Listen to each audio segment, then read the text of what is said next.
अब बात कर लेते हैं अगली खबर की ओर, जहां पर भारत और चीन के बीच पिछले एक महीने से लद्दाख इलाके में तनावपूर्ण स्थिति बनी हुई थी और इस मसले को निपटाने के लिए दोनों देशों के बीच बातचीत भी चल रही है।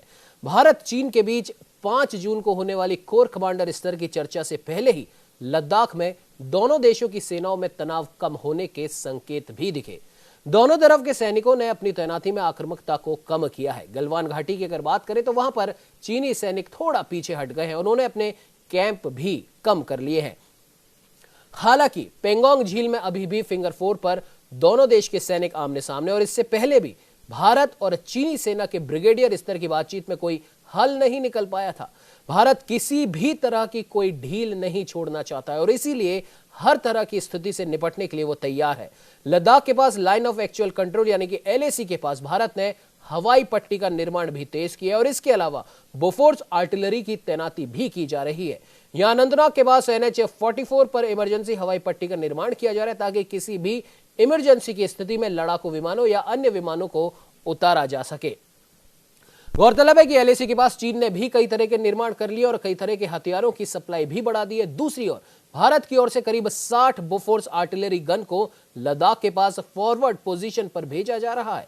भारतीय सेना की ओर से कहा गया कि वो चीन के साथ ताजा विवाद को सुलझाना चाहते हैं, लेकिन किसी भी तरह की स्थिति से निपटने के लिए वो भी तैयार है।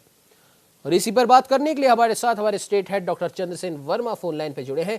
चंद्रसेन जी, जिस प्रकार से इंडिया और चाइना दोनों के ही सैनिक बॉर्डर पर थोड़ा थोड़ा पीछे हटे हैं, क्या हम इसको मान सकते हैं कि चीन को यह समझ में आ गया है, या फिर अगर वैश्विक स्तर की बात करें तो दोनों ही देश इस समय इस जो विवाद है उसको आगे नहीं बढ़ाना चाहते? चंद्रसेन जी, पहली बात ऐसा लगा है कि चाइना बैकफुट पे आया है, उसने अपने कदम वापस लिए हैं जी, और वो 2 किलोमीटर LAC से पीछे गया है और ये भी खबरें आ रही कि वहां पर उसने अपने टेंट भी हटा दिए हैं और 4-5 दिनों से उनके खेमों में किसी तरीके की बड़ी हलचल नहीं देखी जा रही है।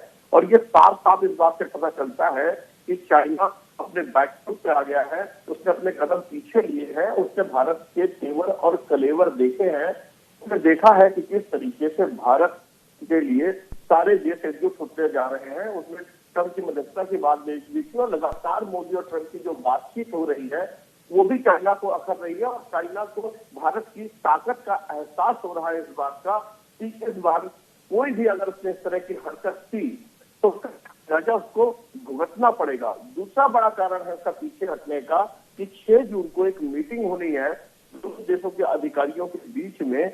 उस मीटिंग से पहले चाइना थोड़ा माहौल को शांत करना चाहता है कि किसी तरीके से जो मीटिंग है उसमें कुछ इस तरीके के निर्णय निकले, कुछ डिसीजन निकले कि ये जो मीटिंग है ये थोड़ी सी ये फ्रूटफुल हो जाए और इसके लिए भारत की ओर से लेफ्टिनेंट जनरल हरिंदर सिंह को आगे किया गया है, वो बात करेंगे। और इस तरह से अगर देखा जाए तो कई बार बातचीत हो चुकी है, 3 बड़ी बैठकें हो चुकी हैं, लेकिन इसका निर्णय कुछ नहीं निकला है। लेकिन भारत अपने रुख पे बिल्कुल कायम है। कल उसने मिराज और सुखोई जैसे विमान अब फाइटर प्लेन अपने वहां लगा दिए थे। आज बोफोर्स के जो आर्टिलरी गन है 60 के आसपास लगा दी गई थी। 90 ट्रक रोड सीमा की ओर जा रहे हैं। जो वायुयान की पटरी है वो लगातार बन रही है और किसी तरीके का निर्माण उसने कम नहीं किया है। अपनी ओर से वो लगातार जो स्थिति चल रही थी भारत की वो ठीक उसी तरीके से चल रही है। हाँ, लेकिन जिस तरीके से 2 किलोमीटर वो पीछे गए हैं तो भारत ने भी अपने थोड़े से कदम वापस लिए हैं, वो 1 किलोमीटर पीछे आया है। लेकिन सैनिक तैयारियों में किसी तरह की कमी नहीं रखी है। उसने ये दिखा दिया है कि वो भारत नहीं जो आंख नीचे करके बात करेगा, भारत अब आंख में आंख डाल के बात करेगा। पूरे विश्व में भारत की स्थिति क्या है ये चाइना को बेहतर पता है उमंग, इसीलिए वो थोड़ा बैकफुट पे आई है और अपने से टेंट हटाए हैं, वो थोड़ा सा पीछे हटा है और वो बातचीत के लिए तैयार है और लगातार उसमें जो मीटिंग होगी उसमें बात होगी। लेकिन एक सिरे से उसने इनकार कर दिया है कि किसी भी तरीके से अमेरिकी राष्ट्रपति डोनाल्ड ट्रंप की मध्यस्थता वो स्वीकार नहीं करेगा। भारत ने भी इसमें स्पष्ट रूप पहले से दिखा दिया था। बिल्कुल चंद्रसेन जी, और यहाँ पर अगर हम बात करें अमेरिका की, यहाँ पर बार बार बात हो रही है, डोनाल्ड ट्रंप की यहाँ पर बार बार बात हो रही है, और ऐसे में G7 के लिए भारत और साउथ कोरिया को निमंत्रण देकर क्या हम ये मान सकते हैं कि अमेरिका भले ही पीछे के दरवाजे से ही सही, लेकिन चाइना का प्रभुत्व कम करने के लिए या चाइना को नीचा दिखाने के लिए अब इनडायरेक्टली भारत की मदद कर रहा है? देखिए, बिल्कुल स्पष्ट है कि ये पूरा देश और दुनिया जानता है जिस तरीके से प्रधानमंत्री मोदी हमेशा ट्रंप को अपना दोस्त कहते हैं और ट्रंप भी बताते हैं कि वो प्रधानमंत्री जेंटलमैन है, एक महान आदमी है। तो दोनों देशों के जो ये नेताओं के बीच में जो संवाद हो रहा है, इस पर पूरी दुनिया देख रही है और दोनों देश के नेता जब आपस में बातचीत करते हैं तो क्या बात होती है, तो ट्विटर के द्वारा उजागर भी करते हैं।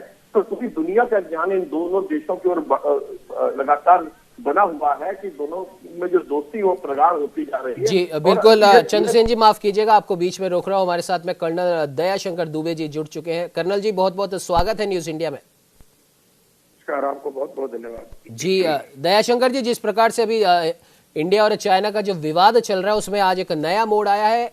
इंडिया और चाइना दोनों ने ही एक तो अपने अपने सैनिकों को पीछे करा है और खबर यह है कि चाइना ने अपने जो उनके कैंप वहां पर लगे हुए थे बॉर्डर पर, वो भी उन्होंने काफी संख्या में कम कर दिए। कैसे देखते हैं आप इस पूरे घटनाक्रम को? देखिए, सेना के कमांडर होने के नाते मैं इसको इस तरह से लेता हूँ कि जो ड्रैगन की पहले की स्ट्रेटेजी की स्टाइल रही है उसके हिसाब से कहीं न कहीं उसने अपने आप को नाप तोड़ लिया है और ये देख लिया है कि अब का हिंदुस्तान पहले वाला हिंदुस्तान 62 का नहीं, लिहाजा he will get the defeating reply. ऐसी हालत में या तो इंटरनेशनल कम्युनिटी की मदद लेते लड़ाई करने से पहले, लेकिन वो देख रहे हैं कि 134 देश के करीब आसपास डिप्लोमेटिक रिलेशन उनके खराब हो चुके हैं। अमेरिका उनके पीछे है। अमेरिका के ट्रंप साहब ने ऑलरेडी अपना दिया कि मैं चाहूंगा कि इसमें मीडिएशन करूं दोनों का, तो दौड़े दौड़े फिर उन्होंने कहा राष्ट्रपति चाइना ने कि नहीं हमको ये नहीं करना है, हमारे मिलिट्री चैनल और डिप्लोमेटिक चैनल इस पर काम करेंगे। जी, कहने का मतलब ये है कि China has come under the strategic pressure and diplomatic pressure. That is why he has taken a step back. अभी इस स्टेप बैक को लेने के लिए जैसे ड्रैगन की चाल आप समझें तो आप ये भी कह सकते हैं कुछ की चाल है, तो कदम पीछे लेना और फिर आगे कोशिश करना। यही कर करके वो पूरी तरह से अपने आप को आजमा लेना चाहता है भारत के खिलाफ कि क्या मैं सक्षम हूँ या नहीं। उनके दिल में एक चीज तो हो गई है कि डोकलाम के बाद उनके दिल के अंदर डर पैदा हो गया और उसी डर की जो शंका है वो और पुख्ता इस बार हुई है जब उन्होंने देखा कि जिस तरह से उन्होंने अपनी कंसंट्रेशन बढ़ाई, हमने उससे भी ज्यादा मल्टीपल करके कंसंट्रेशन बढ़ा दी, जैसा कि अभी आ भी रहा था कि गन्ने लग गई, सब कुछ लग गई। तो मैं समझता हूँ सेना के कमांडर होने के नाते दैट दूसरे country, I mean that is troops basically is very high and your leadership is very decisive. जी. Therefore, China has to take a lesson from it कि जब हमारे देश में आएंगे उनकी रेस्पेक्ट भी है, उनको भाई भी मानते हैं, मेहमान भी मानते हैं, भगवान भी मानते हैं। लेकिन यदि हमारे देश की अखंडता और सुरक्षा के ऊपर किसी तरह का कोई भी आदमी बुरी नजर रखेगा तो उसका जवाब, ईंट का जवाब पत्थर से अब दी जा रही है। पहले हम कहते थे, अब देना शुरू कर देंगे। बिल्कुल दयाशंकर जी, आपने सही कहा कि अब भारत पहले वाला भारत नहीं रहा है। जो भी हमारी तरफ आंख उठा के देखेगा उसे उसी के हिसाब से माकूल जवाब दिया जाएगा। दयाशंकर जी, आप हमारे साथ में आए उसके लिए आपका बहुत बहुत धन्यवाद। Thank you so much. Ji.